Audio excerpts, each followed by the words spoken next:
Assalamualaikum warahmatullahi wabarakatuh. Nama saya Siti Afiza, saya mahasiswi YAI Langsa, Prodi PGMI semester 6 Unit 2. Video kali ini saya akan mempresentasikan tugas kelompok kami, yaitu kelompok 4, yang berjudul Program Pengembangan Kompetensi Profesi Keguruan. A. Pengembangan model pendidikan guru. Pengembangan profesional guru seharusnya bersifat berkesinambungan atau berkelanjutan. Program pengembangan tersebut dilaksanakan sesuai dengan kebutuhan guru. Ada berbagai model pengembangan profesi guru yang dikemukakan oleh para ahli atau para pakar yang dapat dilakukan oleh guru. Menurut Richard dan Lockhart, terdapat beberapa model pengembangan profesi guru, di antaranya yang pertama, keikutsertaan dalam konferensi atau conference participation. Yang kedua, workshop dan seminar atau workshop and in-service seminars. Yang ketiga, kelompok membaca atau reading groups. Yang keempat, pengamatan kolega atau peer observation. Yang kelima, penulisan jurnal atau catatan harian guru atau writing teaching diaries atau journals. Sedangkan menurut Kennedy menyatakan ada 9 model pengembangan profesi guru. Yang pertama, training model. Yang keempat, word bearing model. Yang ketiga, Davis model. Yang keempat, success model. Yang kelima, standar Bassett model. Yang keenam, cooking atau mentoring model. Yang ketujuh, community of practice model. Yang ke-8, action research model. Yang ke-9, transformative model. Kementerian Pendidikan Nasional menyebutkan bahwa ada beberapa alternatif program pengembangan pendidikan profesi guru. Di antaranya, yang pertama, program peningkatan kualifikasi guru. Yang kedua, program penyetaraan dan sertifikasi. Yang ketiga, program pelatihan terintegrasi berbasis kompetensi. Yang keempat, program supervisi pendidikan. Yang kelima, program pemberdayaan MGMP. Yang keenam, simposium guru, dan lain-lain. B. Pengembangan profesi guru melalui pengembangan organisasi profesi. Menurut Undang-Undang Nomor 14 Tahun 2005 tentang Guru dan Dosen, organisasi profesi guru adalah perkumpulan yang berbadan hukum yang didirikan dan diurus oleh guru untuk mengembangkan profesionalisme guru. Undang-undang tersebut juga mengatur prinsip profesionalitas seorang pendidik.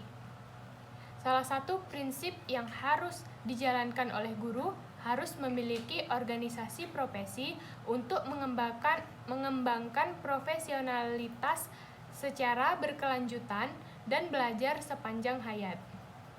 Dibentuknya organisasi ini tentu mengacu pada amanat undang-undang. Jika dijabarkan lebih spesifik, tujuan organisasi ini adalah sebagai berikut.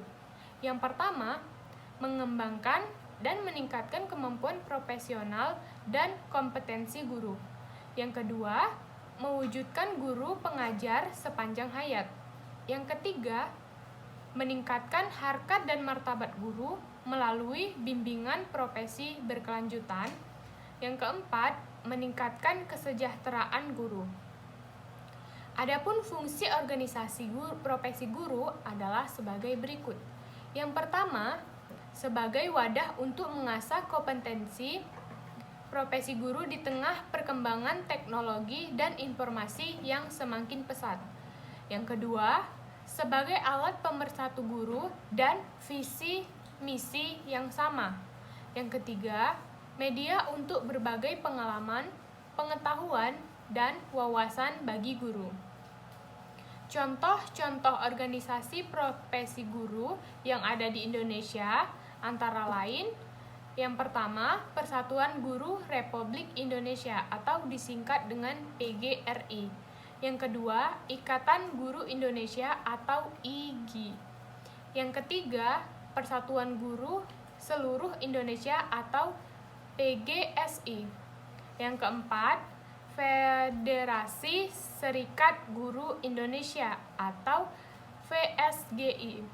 Yang kelima, Persatuan Guru Nahdlatul Ulama atau Perguru. Yang keenam, Perkumpulan Guru Madrasah Penulis atau Pergumapi. Yang ketujuh, Perkumpulan Guru Madrasah Indonesia atau PGM Indonesia. C. Pengembangan profesi guru melalui pengembangan supervisi pendidikan. Supervisi pendidikan adalah pembinaan yang berupa bimbingan atau tuntunan ke arah perbaikan situasi pendidikan pada umumnya dan meningkatkan mutu mengajar dan belajar. Di Indonesia, sangat sulit untuk terlalu membebankan guru dalam membelajarkan peserta didik di dalam kelas. Guru tersebut perlu disupervisi oleh kepala sekolah agar dapat meningkatkan profesionalisme dan kinerja mereka dalam membelajarkan peserta didik di dalam kelas. Melalui supervisi tersebut juga diharapkan kepala sekolah mengendalikan dan menjamin mutu pembelajaran di kelas. Profesionalisme guru dapat dalam proses pendidikan memiliki peran yang sangat strategis dalam membimbing peserta didik ke arah kedewasaan dan kematangan menuju kemandirian. Supervisi dilakukan hanya sampai pada tahap pemeriksaan rencana pembelajaran atau mengamati pelaksanaan pembelajaran guru di dalam kelas. Seharusnya supervisi dilakukan dalam rangka menjamin pembelajaran yang berkualitas. Artinya bahwa keberhasilan pelaksanaan supervisi diukur dari peningkatan prestasi belajar siswa. Pendekatan yang dapat dilakukan oleh seorang supervisor atau kepala sekolah terhadap guru dalam rangka melaksanakan, mengoreksi, memperbaiki, dan membina proses belajar mengajar bersama guru, diantaranya adalah dengan melakukan pendekatan profesional. Kata profesional menunjukkan pada fungsi utama guru yang melaksanakan pembelajaran secara profesional. Jadi kepala sekolah itu melihat guru apakah guru mengajar secara profesional atau tidak. Dalam lingkup sekolah, maka yang dapat dikatakan sebagai supervisor yaitu kepala sekolah itu sendiri. Kepala sekolah sebagai administrator terdepan dan jelas berkaitan dengan guru, khususnya dalam kegiatan proses pembelajaran. Selain itu, wakil kepala sekolah maupun kepala sumber belajar juga bisa membimbing guru-guru lain untuk membantu meningkatkan kompetensi profesionalnya. Jadi di dalam sekolah itu intinya guru, kepala sekolah, dan warga sekolah itu harus saling berhubungan supaya proses belajar mengajar yang ada di dalam sekolah itu berjalan dengan lancar. Demikian presentasi saya, akan dilanjutkan oleh teman saya yang bernama Sarah Afifah. Assalamualaikum warahmatullahi wabarakatuh. Saya Sarah Afifah akan melanjutkan presentasi dari teman saya Siti Hafizah. D. Pengembangan guru melalui sertifikasi guru. Berkaitan dengan pembahasan mengenai program sertifikasi guru, maka tidak akan lepas dengan membahas kompetensi profesional guru, karena program sertifikasi guru adalah sebuah upaya yang dilakukan untuk meningkatkan profesionalitas guru tersebut. Dan sertifikat pendidik itu merupakan bukti formal sebagai pengakuan kepada guru yang bersangkutan sebagai tenaga yang profesional. Status dan keberadaan guru yang telah memiliki sertifikasi pendidikan inilah yang berhak memperoleh penghasilan di atas hidup minimal dan jaminan kesejahteraan sosial. Hal ini tercantum pada pasal 14. Kesejahteraan itu meliputi gaji pokok, tunjangan fungsional, tunjangan profesi, dan tunjangan khusus. Besarnya tunjangan profesi adalah setara dengan 1 kali gaji pokok. Hal ini tercantum pada pasal 15 dan juga 16. Dengan demikian, dapat dikatakan bahwa peningkatan kesejahteraan guru masih dapat dilakukan dengan cara memiliki sertifikat pendidikan yang dapat diperoleh melalui sertifikasi guru dalam jabatan yang dilaksanakannya oleh instansi yang berwenang seperti perguruan tinggi dan lembaga penjamin mutu pendidikan atau LPMP. Untuk dapat menetapkan apakah seseorang pendidik itu sudah memenuhi standar profesional, maka pendidik yang bersangkutan harus mengikuti uji sertifikasi. Ada 2 macam pelaksanaan uji sertifikasi. Yang pertama sebagai bagian dari pendidikan profesi bagi mereka calon pendidik. Yang kedua, berdiri sendiri untuk mereka yang saat diundangkannya UUGD atau Undang-Undang Guru dan juga Dosen sudah berstatus pendidik.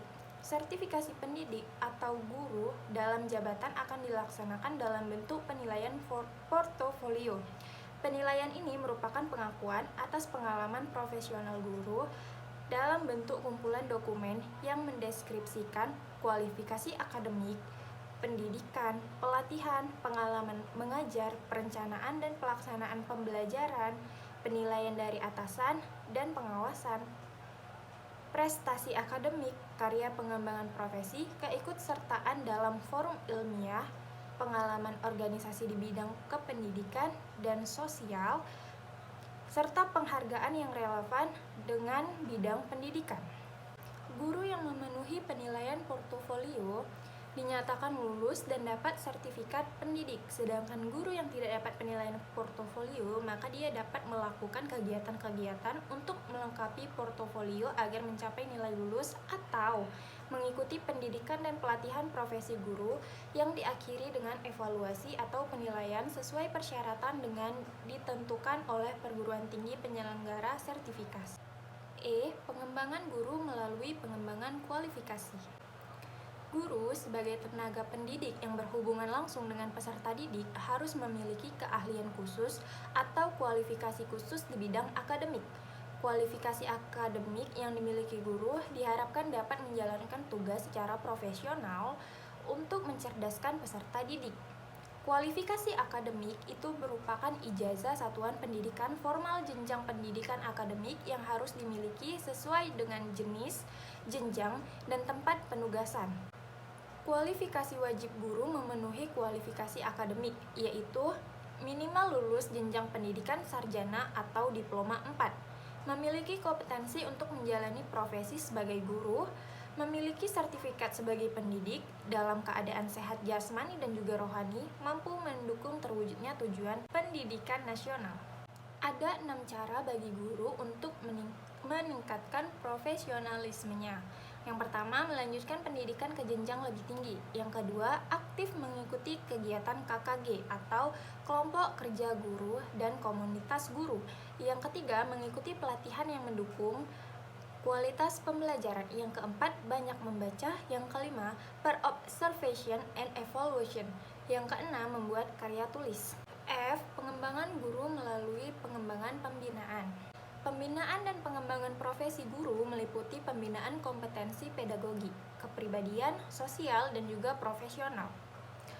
Pembinaan profesionalisme guru bukanlah kegiatan yang berdiri sendiri, tetapi harus merupakan bagian internal dari upaya pengembangan sekolah. Pembinaan profesionalisme guru bukan hanya sekedar meningkatkan kemampuan dan keterampilan semata, tetapi yang utama ialah meningkatkan kinerja. Oleh karena itu, berhasil tidaknya pembinaan tenaga kependidikan harus diukur dari kinerja yang bersangkutan dan bukan dari tambahan pengetahuan dan keterampilan.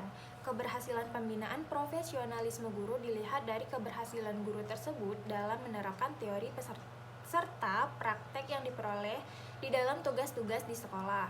Bentuk-bentuk pembinaan profesionalisme yaitu melakukan supervisi pendidikan, melakukan pelatihan manajemen kepada madrasah, mengikuti workshop mata pelajaran dan evaluasi, mengikuti musyawarah guru mata pelajaran, mengikuti pelatihan pembuatan media pembelajaran, melakukan pembinaan oleh pengawas, dan mencontohkan sikap keteladanan seperti kedisiplinan, tanggung jawab, jujur, serta bentuk karakteristik positif lainnya. Adapun faktor-faktor yang mempengaruhi pembinaan profesionalisme guru, yaitu faktor internal dan juga faktor eksternal. Faktor internal meliputi kepribadian guru, kemampuan mengajar, kedisiplinan, kesejahteraan, dan etos kerja. Sedangkan faktor eksternal yaitu meliputi kemampuan berkomunikasi dan berhubungan baik dengan masyarakat, serta adanya faktor penunjang seperti sarana dan prasarana. Sekian presentasi dari kelompok saya, lebih dan kurangnya saya mohon maaf karena kami juga lagi dalam proses pembelajaran. Saya akhiri, wassalamualaikum warahmatullahi wabarakatuh.